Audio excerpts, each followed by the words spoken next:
Mr. Sikand. Good morning. My first question is actually for CP. In a letter provided to us, CP stated that it was a leader in the space of LVVRs, and I just wanted to get your opinion or position on the argument that LVVRs infringe on privacy or are perhaps overly invasive.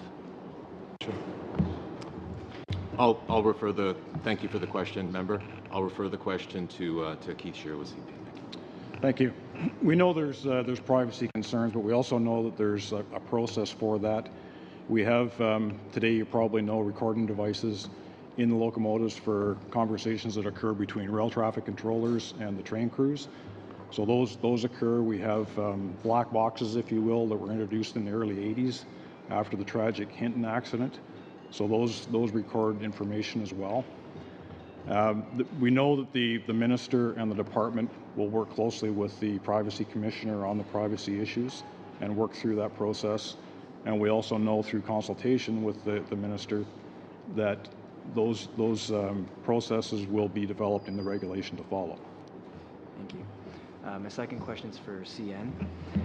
Again, in a letter provided to us, CN's position was that changing the maximum revenue entitlement actually allows you to purchase new cars. Could you please speak to this?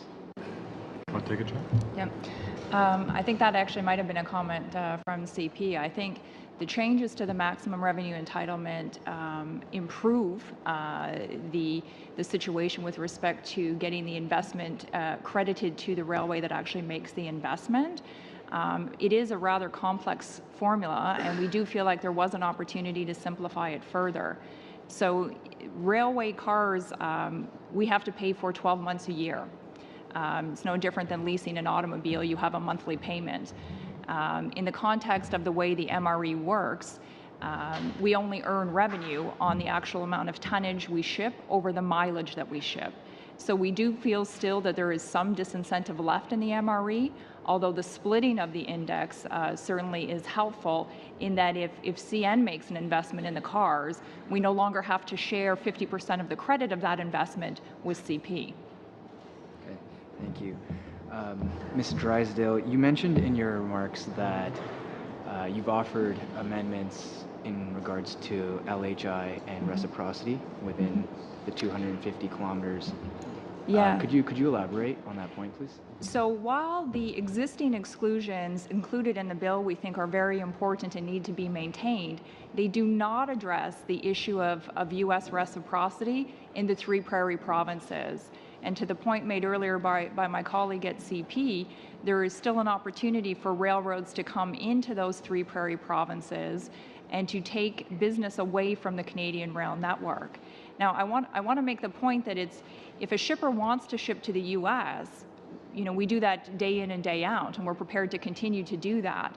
But the rate for which we do that at should be commercially negotiated with BN in the very same way that we negotiate with BN, for example, when we want to access a customer, let's say in Chicago.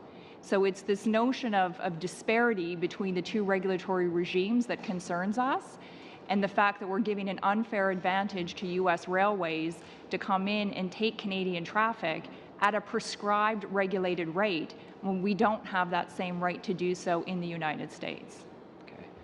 And do you feel you were adequately consulted on the Minister's Transportation Strategy, 2030 strategy, and in regards to C-49?